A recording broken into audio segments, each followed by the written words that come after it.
तो हमारे साथ इस चर्चा में जुड़े हुए हैं वरिष्ठ पत्रकार और राजनीतिक विश्लेषक प्रद्युमन जोशीला जी। प्रद्युमन भाई राम राम। राम राम जी। सभी दर्शकों को नमस्कार, राम राम।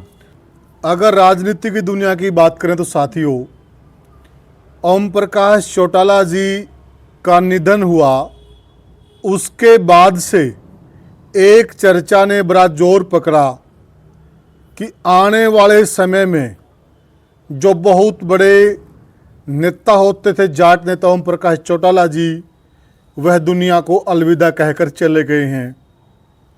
कौन बनेगा जाट नेता? उससे पहले जैसे ही विधानसभा चुनाव के अंदर लोगों ने एक उम्मीद की किरण भूपेंद्र सिंह हुड्डा में नजर आई, और जिस प्रकार से फिर कांग्रेस की हार हुई और लोगों को लगा और चारों तरफ से एक बयानबाजी हुई कि ये हार जो हुई है उसके सबसे बड़े जिम्मेदार खुद भूपेंद्र सिंह हुड्डा हैं, तो लोगों की वहाँ से भी एक नाराज़गी हुई और कहीं न कहीं वह उम्मीद की किरण टूट गई। अब अगर हम उम्मीद की किरण माने जाट नेता के तौर पे, तो किस पे लगाई जा सकती है? ऐसे कौन कौन से प्रदेश में नेता हैं जो आने वाले समय में उभर सकते हैं?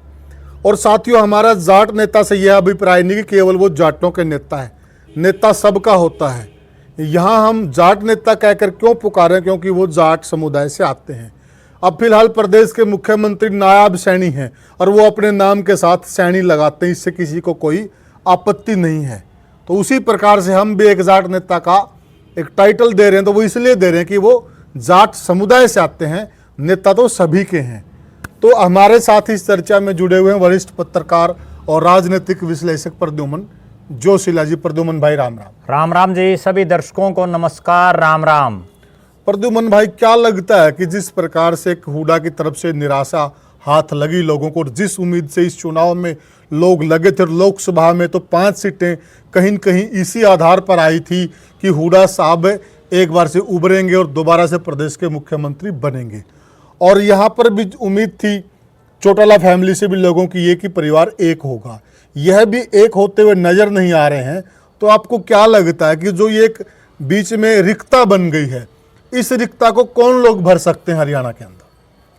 देखो, निश्चित रूप से हरियाणा प्रदेश में अगर आबादी के हिसाब से देखें जी, तो जाट समाज सबसे डोमिनेटेड है जी, और सबसे ज्यादा संख्या जाट समाज की हरियाणा प्रदेश में एक जाति के हिसाब से अगर देखें बिल्कुल तो वो है। और हमेशा से ही जी, हरियाणा प्रदेश में जब से हरियाणा का गठन हुआ जी, या उससे पहले या आज़ादी के दिनों में, जी, उससे पहले भी जी, जाट समाज में पैदा हुए बहुत से लोग राजनीति के शिखरों पर पहुंचे। जी, बहुत से लोग मुख्यमंत्री, मंत्री, देश के उप प्रधानमंत्री तक हरियाणा की धरती ने दिए जी, और उनमें ज्यादातर जो राजनीति में कामयाब हुए आज तक, जी, उनमें ज्यादातर जाट समाज से रहे हैं। जी, जी, हालांकि इसमें कोई दो राय भी नहीं है कि कोई भी आदमी, भले नेता तो होता है 36 जात का, जी, और नेता पैदा तो एक जाति में ही होता है, कोई भी आदमी हो, बिल्कुल नेता सही। क्या चाहे कोई भी हो, वो किसी ना किसी, क्योंकि अब सारी व्यवस्थाएं जातीय समीकरणों पर बनी हुई हैं, बिल्कुल, तो उसमें किसी जाति में तो वो पैदा होते ही हैं। बिल्कुल सही कहा। लेकिन आज तक हरियाणा के इतिहास में एक बड़ी कड़वी बात ये भी है कि जितने नेता हुए हैं जी, वो एक जाति का तो काम नहीं करते, बिल्कुल सही करते तो कहा। सबका ही है। बिल्कुल सही कहा। जो उनके वोटर होते हैं या सपोर्टर होते हैं वो भी किसी एक जाति के नहीं होते। बिल्कुल सही कहा। लेकिन चूंकि जाट डोमिनेटेड हरियाणा है, जी, और इस हरियाणा प्रदेश में आज तक के इतिहास में भी जी, सबसे ज्यादा समय तक जाट समाज के ही मुख्यमंत्री रहे हैं। जी, अब चूंकि चौरी ओम प्रकाश चौटाला का भी निधन हो चुका है, जी, चौरी देवीलाल के परिवार में आपसी बिखराव बड़े भारी स्तर पर है, बारिश स्तर पर है।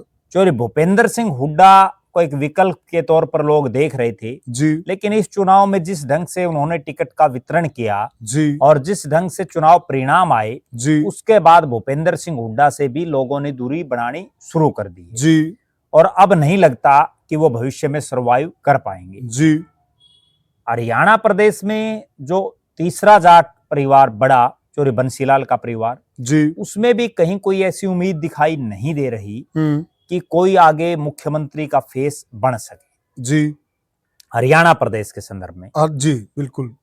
अब कुल मिलाकर के लोग भी और समय की भी एक नजाकत होती है जी कि इन राजसी घरानों से, जो जी। बड़े बड़े घराने हैं, जी इनसे भी उकता जाते हैं लोग। बिल्कुल सही कहा। और जैसे गांव में एक परिवार का कोई सरपंच बनता हो लगातार, जी तो लोग उससे भी छिकले हैं, भाई छिकले हैं। इसकी बजाय कोई नए नर, क्या पता किसने बना दें, विरोध भी बढ़ जाता है। तो नेचुरल बात है। अब चूंकि परिवारवाद बड़ा उच्च स्तर पर है राजनीति में, जी लेकिन लोग ये चाहते हैं, जनता भी ये चाहती है और बड़े स्तर पर जनता चाहती है कि इस व्यवस्था में बड़ा परिवर्तन हो, कोई ऐसा आदमी नया आए जो इन परिवारों से दूर हो, जी जो ना चौधरी बंसीलाल के परिवार से हो, ना वो चौधरी देवीलाल के परिवार से हो, ना वो चौधरी भूपेंद्र सिंह हुड्डा के परिवार से हो। जी और बहुत लोग ये चाहते हैं कि भाई इनके के सारी जिंदगी सिमरी है, ठीक बात है। और नया अल्टरनेट भी तो हो। बिल्कुल जी। अब वो नया विकल्प क्या हो, लोग किसकी तरफ देखें, जी और वो देखने की बात मैं इसलिए कह रहा हूं कि आज हालात और परिस्थितियां ये हैं जी कि जाट समाज जी और किसान समाज को कोई ऐसा चेहरा दिखाई नहीं दे रहा जी जिसके नेतृत्व में ये आगे बढ़ सकते हैं। क्योंकि हुड्डा साहब से भी लोग जो है उकता चुके हैं, जी देवीलाल परिवार से भी उकता चुके हैं, जी बंसीलाल के परिवार से भी उकता चुके हैं जी और उसी का ये हस्र भी इस विधानसभा चुनाव में भी हमने देखा जी कि जो ये अपने अपने इलाकों में भी जो है अपने साथियों को नहीं जिता पाए। जी। और प्रद्युमन भाई एक चीज देखिए ना, जो ये दो चुनाव थी, इन दो चुनाव में भूपेंद्र सिंह हुड्डा को इतना भारी मत मिला है, इतना जन समर्थन मिला है, और उनका जो वोट परसेंटेज है वो बिल्कुल पीक पे भी गया है। मेरे हिसाब से जब उनका 67 सीटें आई थी, उसके बाद जो वोट परसेंटेज कांग्रेस का है तो वो अभी आया है जी, तो वो एक पीक पे जा ली, और पीक पे जाने के बाद लोगों की उम्मीदें टूटनी शुरू हो जाती हैं। बिल्कुल। अब लोगों को ये देख रहे हैं जनता, और बड़े पैमाने पर हरियाणा की जनता, जी कि भाई इस परिवारवाद से मुक्ति मिले, कोई ऐसा नया सिस्टम, कोई नया अल्टरनेट, कोई अपने बीच का कोई आदमी आए जिस पर वो भरोसा और विश्वास करें, ताकि वो आगे जो है कमांड कर सके। क्योंकि पिछली 3 योजनाओं से, और जाट समाज भी क्यों देख रहा है ये चीजें, पिछली 3 योजनाओं से हरियाणा प्रदेश में गैर जाट मुख्यमंत्री है जी, और कहीं ना कहीं कोई भी समाज हो जी, वो ये जरूर चाहता है कि हमारे समाज में भी चौधर आए। जी बिल्कुल। हमको ये खिलाफ नहीं है कि भाई पहले पंजाबी समाज से बना दिया या सैनी समाज से बना दिया, देखो सबका अधिकार है, और सब अपने अपने प्रयास भी करते कर रहे हैं। तो जो जीत गया वो सिकंदर बन जाता है। अब जो शैलजा के समर्थक हैं वो कौन लोग सब जानते हैं, अब सैनी जी के समर्थक हैं वो भी, तो हर आदमी हर समुदाय उसका तो एक सबसे बड़ा प्रमाण मैं खुद बताऊं आपको। अब नायब सिंह सैनी जब से मुख्यमंत्री बने हैं ना जी, हिसार के बीजेपी ऑफिस में देखो आप जी, ज्यादातर सैनी समाज के लोग ही बैठे रहते हैं। बिल्कुल सही कहा, ज्यादातर। बिल्कुल। क्यों?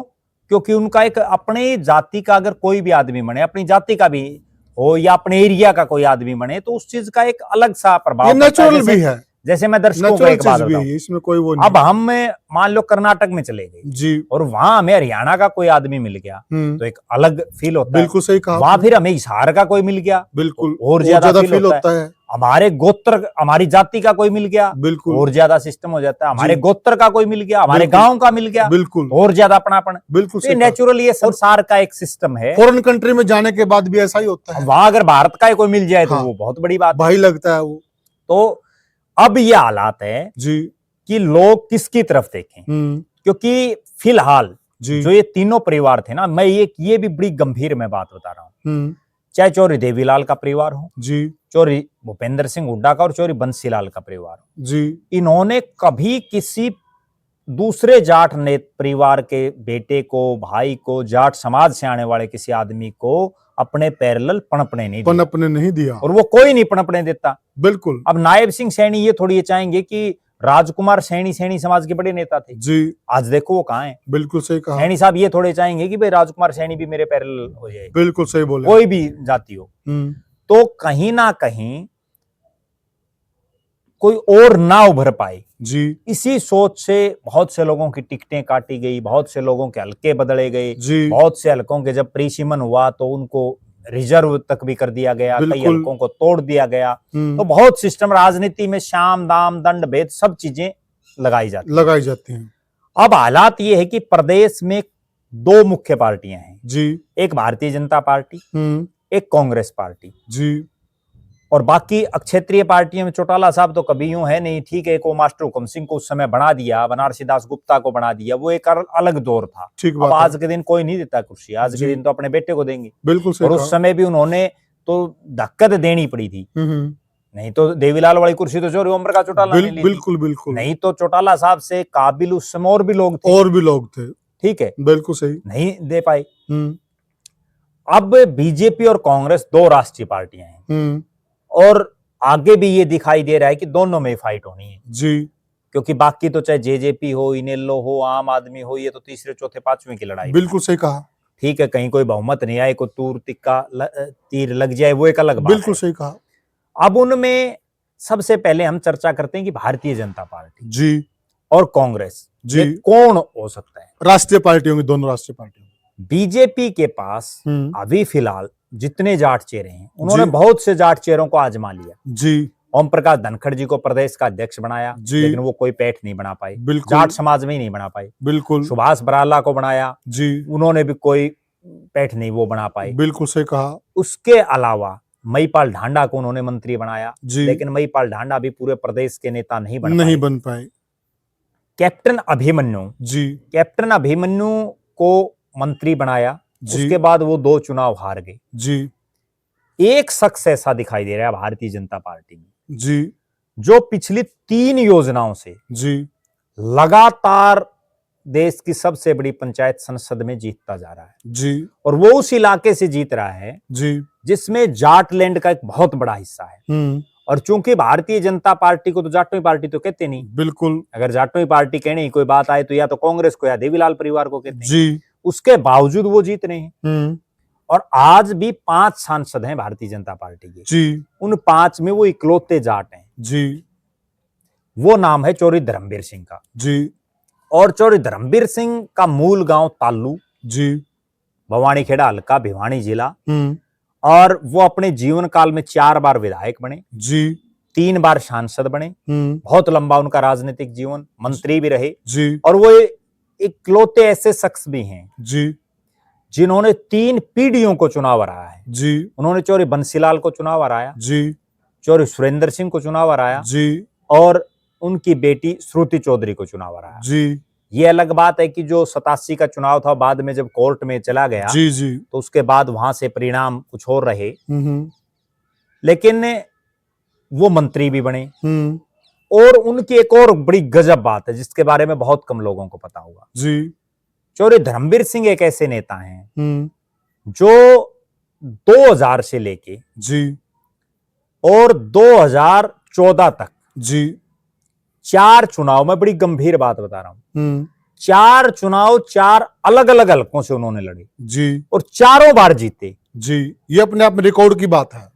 2000 में उन्होंने लड़ा तोशाम से, चौरी सुरेंद्र सिंह को उन्होंने हरा। जी, 2005 में उन्होंने लड़ा बारडा से, जी, जिसका जिला अब दादरी हो गया है, वो बारडा से जीते। जी, 2009 में बारडा से कई किलोमीटर दूर सोना जाकर के उनको टिकट दी, बिल्कुल, बड़ा और वो चर्चित चुनाव सोना रहा। से चुनाव जीते, जहां उनका कोई लेना देना, उनको गामा का ही नहीं पता था सोना में कितने गांव हैं और कहां हैं। उस दौर में मतलब लोग ये मानते थे कि हुड्डा साहब ने इनका इलाज कर दिया, उस समय ये हार के आएंगे। उस समय हुड्डा साहब ने, जैसा मैंने शुरू में कहा ना इसमें, कि कोई भी राजनीतिक परिवार वो अपने पैरेलल दूसरों को नहीं जमने देते। बिल्कुल। उस समय 3 बड़े जाट नेता थे हुड्डा साहब के कार्यकाल में। जी, 3 बड़ों में धर्मवीर सिंह, बिल्कुल, जेपी और छत्रपाल। छत्रपाल। धर्मवीर सिंह का तो ये था कि उसने बंसीलाल सुरेंद्र सिंह को चुनाव हरा रखा था। जी, जेपी का ये था कि वो केंद्र में मंत्री बना पहली बार जीतते ही, फिर वो 3 बार हिसार का सांसद बना और बड़ा चेहरा था, ग्रीन ब्रिगेड के नाम से उनका पूरे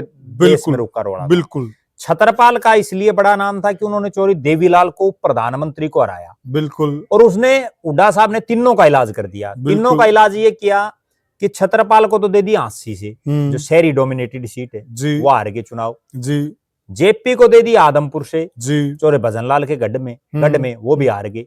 और धर्मवीर सिंह को दे दी सोना से, जहां उनका कोई लेना देना नहीं, गुर्जर बाहुल्य वो सीट। बिल्कुल। और वहां से जो है धर्मवीर सिंह, लेकिन धर्मवीर सिंह में एक ही खास बात थी, ये दोनों तो हार गए, लेकिन धर्मवीर सिंह चुनाव जीत गए। किस्मत के धनी आदमी है। किस्मत के धनी भी, उनकी जो वर्किंग स्टाइल है, उनका बिल्कुल। कार्यकर्ताओं का एक बहुत लंबा कैडर है उनके पास, बिल्कुल, हजारों कार्यकर्ता हैं। बिल्कुल। और मुझे ये कहने में भी कोई संकोच नहीं है, एक बड़ी गजब और रोचक बात बताऊं उनके बारे में जी। हरियाणा प्रदेश के पूरे जो वर्तमान जो नेता हैं, बिना मुख्यमंत्री बने जी, कोई भी ऐसा नेता जिसका परिवार में कोई मुख्यमंत्री ना बना हो, उनमें इकलौते धर्मवीर सिंह ऐसे नेता हैं जिनके पास पूरे प्रदेश में, सारी पार्टियों में जी, सबसे ज्यादा कार्यकर्ताओं की फौज है। कार्यकर्ताओं की फौज है। कई हजार लोग उनके पास हैं, बिल्कुल। और जिसके दम पर वो चुनाव जीतते हैं। बिल्कुल सही बात। उसके बाद ये बात होगी 2009 की जी। 14 में उनको भारतीय जनता पार्टी ने जो है, ये तीनों चुनाव तो उन्होंने कांग्रेस से लड़े। हाँ जी। 14 में वो विधायक होते हुए, इस बात का बहुत कम लोगों को पता होगा, जी, मार्च के महीने में जी, वो कांग्रेस के सिटिंग विधायक थे सोना से। बिल्कुल। और उन्होंने सिटिंग विधायक होते हुए जी, भारतीय जनता पार्टी उन्होंने फिर ज्वाइन की, जी, विधानसभा से इस्तीफा देके। हम्म, बीजेपी ने उनको टिकट दी, और जी। उनकी टिकट भी पहले से पक्की करी, जी। कांग्रेस में रहते हुए पक्की कर दी। और जो कि ये चलता है कि बीजेपी किसी को पहले श्योरिटी नहीं देती टिकट की। बिल्कुल, उनको वो इकलौते आदमी थे जी। जिनको श्योरिटी दी थी। श्योरिटी दी थी। और फिर उन्होंने चुनाव लड़ा भिवानी महेंद्रगढ़ से, वो भी नया हल्का हो गया। बिल्कुल। 4 हल्कों से और चारों बार जीते। जी, उसके बाद 19 में फिर जीते। जी, 24 में जब तमाम बड़े चेहरे हरियाणा में जो है, जाट तो लगभग कांग्रेस के रुक के मार रहा था लोकसभा बिल्कुल, चुनाव में, बिल्कुल तब भी वो जीते। तो धर्मवीर सिंह का मेरा तात्पर्य कहने का ये है जी, कि भले ही वो लो प्रोफाइल में रहते हों, भले ही वो कोई बहुत लंबा चौड़ा जो है चकाचौंध की राजनीति ना करते हों, जी, लेकिन उनकी कुछ एक बात जो लोगों को नहीं पता, उसमें एक बड़ी बात ये है कि उन्होंने पूरे हरियाणा प्रदेश में, इस जी। बात का बहुत कम लोगों को पता होगा, जी, पूरे हरियाणा प्रदेश में समान पानी के बंटवारे को लेकर के जी, एक यात्रा उन्होंने निकाली थी पूरे हरियाणा प्रदेश में। जी, और समान पानी का बंटवारा, क्योंकि वो उस इलाके से आते थे जहां पानी कम जाता था। और उसको लेकर के वो पूरे हरियाणा में घूमे। उन्होंने लोगों को, अच्छा एक चीज और है बड़ी गजब, धर्मवीर सिंह की एक खास बात ये है जी, कि उनको आंकड़ों की, तथ्यों की, और जो पानी और बिजली, जी, इनका तो जितना उनको पता है ना, मुद्दों का उतना बहुत कम लोगों को पता है। उनको हर चीज, सारे हेड उनको याद हैं कि कहां से कैसे पानी आए, क्या हो। मैंने खुद ने भी देखा, उन्होंने बड़े बड़े नक्शे बना रखे हैं इस तरह के। जी।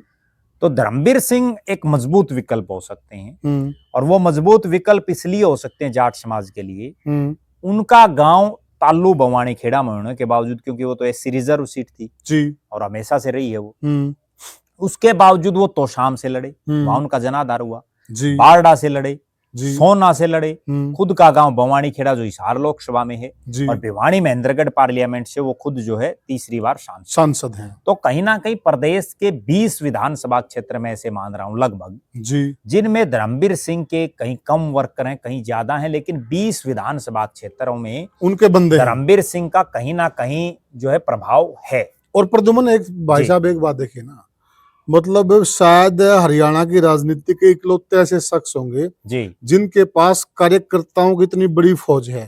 और कार्यकर्ताओं की फौज बनाना तो आसान है, उनको रोकना, उनको संतुष्ट करना, उनके काम करना बड़ी टेढ़ी खीर है। वो भी आप ये चीज देखिए, जो आदमी 1987 में पहली बार विधायक बने हो, आज 87 को 37 साल हो गए जी, और 37 साल से लगातार एक्टिव पॉलिटिक्स में जी, और 37 साल में 2000 के बाद, मैं ये भी बड़ी गंभीर बात बता रहा हूँ, कोई विरले ही मिलते हैं जिनके मतलब बाप दादा चाचे ताऊ अगर मुख्यमंत्री तो एक अलग बात बिल्कुल हैं, बिल्कुल, लेकिन वैसे विरले ही मिलते हैं। सन 2000 से आज 2024 आ गया जी, 25 आ गया जी, 25 साल से वो लगातार अनबीटन है। 25 साल से कोई चुनाव नहीं हारा, कोई चुनाव नहीं हारा उन्होंने, और अपने आप में 25 रिकॉर्ड साल की में बात है। 4 अलग अलग हलकों से चुनाव लड़ा। बिल्कुल, ये भी कितनी बड़ी बात है। बिल्कुल सही कहा। और इन 25 साल में उन्होंने हराया किनको, बिल्कुल, वो भी आप ये देखो कि उन्होंने चौधरी सुरेंद्र सिंह को चुनाव हराया जी, उन्होंने श्रुति चौधरी को चुनाव हराया जी, उन्होंने अहिरवाल में राव दान सिंह बहुत बड़ा चेहरा था जी, उनको चुनाव हराया जी, उन्होंने जो है सोना में सुखबीर सिंह जौनपुरिया को चुनाव हराया। तो कहीं ना कहीं एक बड़ा चेहरा निश्चित रूप से वो थे जी, और हैं जी, और भविष्य में उनमें एक छोटी ही कमी मैं ये मान रहा हूं कि बीजेपी ज्वाइन करने से पहले जब वो कांग्रेस में थे ना, तो कांग्रेस में तो बड़े दहाड़ते थे वो जी, लेकिन जब से उन्होंने बीजेपी ज्वाइन की है जी, तब से वो एक तरह से ये है कि अपनी भिवानी महेंद्रगढ़ लोकसभा तक ही सीमित होकर के रह गए हैं।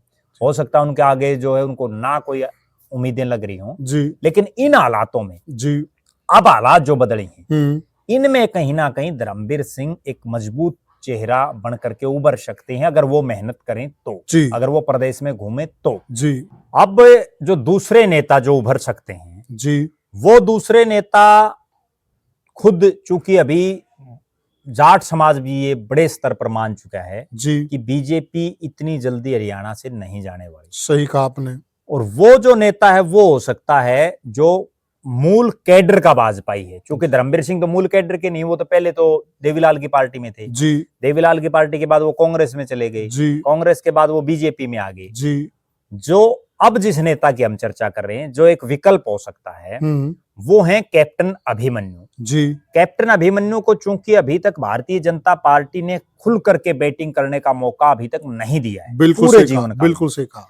उनको जब मंत्री बनाया ठीक है, उनके पास महकमे बड़े बड़े थे, वित्त मंत्री थे, लेकिन तब भी मालिक जो है वो खट्टर साहब ही थे, क्योंकि मुख्यमंत्री ही जो है राज का मालिक होता है। बिल्कुल। और उनको कभी प्रदेश अध्यक्ष बनाया नहीं था जी। देखो राजनीतिक पार्टियों में दो ही पद मुख्य हैं, एक मुख्यमंत्री एक पार्टी का प्रदेश का अध्यक्ष, वो दोनों उनको नहीं मिले, तो चूंकि वो खुल करके बैटिंग नहीं कर पाए। सही कहा आपने। आर्य समाजी परिवार से हैं जी, और सबसे बड़ी बात उनकी ये भी है कि वो बड़े साधन संपन्न हैं, बिल्कुल। और हरियाणा का जो मिडिल पड़ता है नारनौंद जी, उस नारनौंद के खांडाखेड़ी गांव से वो संबंध रखते हैं, बिल्कुल। कैप्टन अभिमन्यु की एक बड़ी खास बात ये है जी कि हार नजर आओ या जीत आओ जी, लेकिन वो फाइटर वास्तव में फाइटर हैं। उन्होंने रोहतक में चौरे भूपेंद्र सिंह हुड्डा के खिलाफ चुनाव लड़ा जी, जहां उनका कोई बहुत लंबा चौड़ा लेना, क्योंकि उनका तो घर था, बिल्कुल सही, और तो कोई लेना देना नहीं था, वो तो नारनौंद के खंडा गांव से हैं, बिल्कुल, जो हिसार पार्लियामेंट में आता है जी। लेकिन उन्होंने रोहतक से चुनाव लड़ा, अच्छे खासे वोट लिए जी। उसके बाद ये भी मैं बड़ी गंभीर बात दर्शकों को बता रहा हूं, 2005 में जी, जब सबको ये मालूम था कि हुड्डा साहब तो मुख्यमंत्री बन गए जी, वहां रोहतक लोकसभा में बाई इलेक्शन हुआ जी। उस बाई इलेक्शन में कैप्टन अभिमन्यु ने चुनाव लड़ा जी, और सबको ये पता था कि हार निश्चित है, बिल्कुल। लेकिन उसके बावजूद जैसा मैंने कहा कि वो हार में भी फाइटिंग करते हैं, क्योंकि वो फौज में रहे हैं, फौज में कप्तान कैप्टन रहे हैं जी। तो एक फौजी आदमी में वास्तव में एक लड़ने का जुनून होता है, जज्बा होता है, हार जीत की परवाह नहीं करता, बिल्कुल बिल्कुल। और उन्होंने लड़ा और अच्छे खासे वोट प्राप्त किए हुड्डा साहब के मुख्यमंत्री रहते हुए। उसके बाद कैप्टन साहब ने रोहतक छोड़ दिया जी, और वो नारनौंद आ गए। नारनौंद में उन्होंने 2009 का चुनाव लड़ा जी, उस चुनाव में वो हार गए। पंडित राम कुमार गौतम और जो है राज सिंह मौर्य जी, और जो सरोज मौर्य जी, और जो है सरोज मौर्य ने चुनाव लड़ा था, राज सिंह मौर्य की धर्मपत्नी जी, और जो है कैप्टन अभिमन्यु जी, इन्होंने चुनाव लड़ा। उसके बाद 2014 में उनकी पहली बार किस्मत खुली जी, और वो पहली बार और आखिरी बार जी जीते जी। कैप्टन अभिमन्यु जो है नारनौंद से जीते जी, जीतते ही उनको इतना पावरफुल विभागों का मंत्री बनाया। नारनौंद के इतिहास में मैं ये भी बड़ी गंभीर बात बता रहा हूं जी, नारनौंद के इतिहास में मंत्री तो बहुत बने जी, नारनौंद के उनके गांव खांडा से भी बहुत मंत्री बने, बिल्कुल सही कहा, चाहे वो चौरी सूरजमल हो, चौरी जसवंत सिंह हो, अमर सिंह धानक हो, ठीक है, वो सारे खांडा गांव के थे, बिल्कुल। और जो है चौरी वीरेंद्र सिंह नारनौंदिया हों, कई बार मंत्री रहे जी। लेकिन कैप्टन अभिमन्यु सरकार में जितने पावरफुल थे वो वास्तव में, और उन्होंने जितना काम उस राज्य में किया सार्वजनिक काम जी, उसके पूरे हरियाणा में आज भी लोग दाद देते हैं। और वो तो राम कुमार गौतम ने अगला चुनाव उनको हराया, लेकिन गौतम फिर भी ये कहते थे बार बार कि भाई काम कैप्टन ने बहुत कराए, हमेशा कहते हैं, लेकिन लोगों ने हरा दिया। अब तो चलो वो उनकी पार्टी में है, लेकिन तब तो विपक्ष विरोधी होते हुए हमेशा उन्होंने ये बात बोली। और तो वो क्या प्रद्युमन भाई, जितना हरियाणा है और जितने तमाम लगते हुए हल्के हैं नारनौंद के, पड़ोसी हलकों के भी लोग यह बात मानते हैं, बिल्कुल निश्चित रूप से। और कैप्टन अभिमन्यु वित्त मंत्री रहे, कई महकमे रहे, खूब उन्होंने काम किए, बिल्कुल। लेकिन अगला चुनाव वो फिर हार गए। इस बार भी वो उन्होंने खूब मेहनत की, लेकिन फिर हार गए जी। पार्टी में राष्ट्रीय प्रवक्ता वो रहे जी, बड़े बड़े स्टेट्स के वो सह प्रभारी और प्रभारी उनको बनाया गया। बिल्कुल पार्टी में सिर्फ 2 ही पद उनको नहीं मिल पा रहे, जी या तो प्रदेश अध्यक्ष जी और या मुख्यमंत्री। अब चूंकि मुख्यमंत्री तो मुश्किल है क्योंकि वो विधायक नहीं है, हालांकि बनाना चाहे तो क्या पता कब कौन क्या बना दे। बिल्कुल सही कहा। लेकिन नायब सिंह सैनी भी विधायक नहीं थे जी।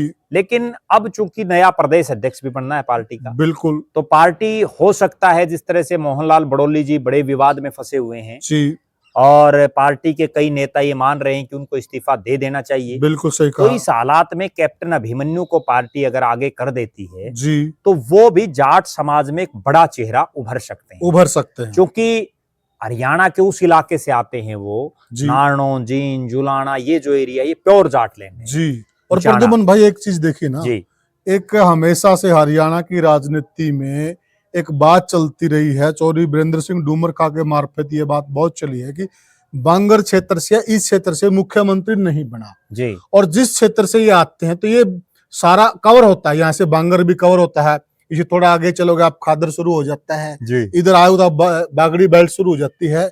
यानी कि ये इस प्रकार के क्षेत्र से आते हैं जहां से लगभग सारा हरियाणा कवर होता है। इनको बांगर वाले अपना बता सकते हैं, बागड़ वाले इन्हें अपना बता सकते हैं और खादर वाले इन्हें अपना बता सकते हैं। यानी कि ये ऐसे नेता फिट हो सकते हैं, सबको फिट हो सकते हैं। ऐसा भी देखो निश्चित रूप से हो सकता है। और अब ये तो चूंकि बीजेपी में हैं जी, पुराने भाजपाई हैं जी, और आरएसएस और बीजेपी के बड़े नेताओं के साथ इनके अच्छे संबंध हैं, बिल्कुल, तो कहीं ना कहीं एक मजबूत विकल्प जाट समाज की तरफ से हो सकते हैं।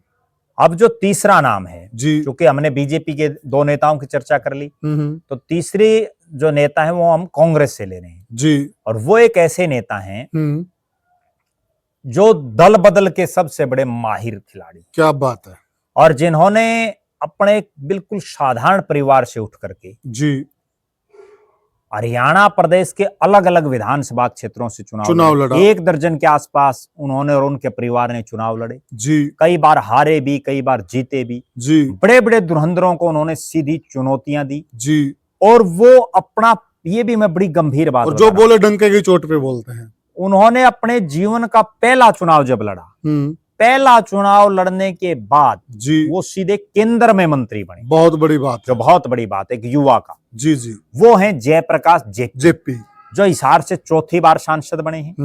बरवाड़ा से वो विधायक रहे जी, कलायत से वो विधायक रहे जी, उनके भाई भी बरवाड़ा से विधायक रहे जी। अब फिलहाल उनके बेटे कलायत से कांग्रेस के विधायक हैं। बिल्कुल सही। और वो हरियाणा प्रदेश में उन नेताओं की श्रेणी में आ गए जो पिता पुत्र या पुत्र पिता या पति पत्नी विधानसभा और लोकसभा में बैठे हैं या विधानसभा और संसद में बैठे हैं। बिल्कुल, जैसे चौधरी भूपेंद्र सिंह हुड्डा और दीपेंद्र हुड्डा, किरण चौधरी और श्रुति चौधरी जी, रणदीप सिंह सुरजेवाला और आदित्य सुरजेवाला जी, और वरुण मुलाना और उनकी धर्मपत्नी। बिल्कुल, तो ये जो है उनकी कैटेगरी में भी, और राव इंद्रजीत और आरती राव उस कैटेगरी में भी ये आ गए हैं। जयप्रकाश जेपी ने चौधरी देवीलाल के साथ राजनीति की जी, चौधरी ओम प्रकाश चौटाला के साथ राजनीति की जी, चौधरी बंसीलाल के साथ राजनीति की, उनकी पार्टियों में रही, चौधरी भूपेंद्र सिंह हुड्डा के साथ रहे जी। और एक दौर तो ऐसा था जब ये कहा जाता था कि अगर जेपी पार्टी तो बदल लेगा तो जीतेगा नहीं, कौन जीते जी। क्यों?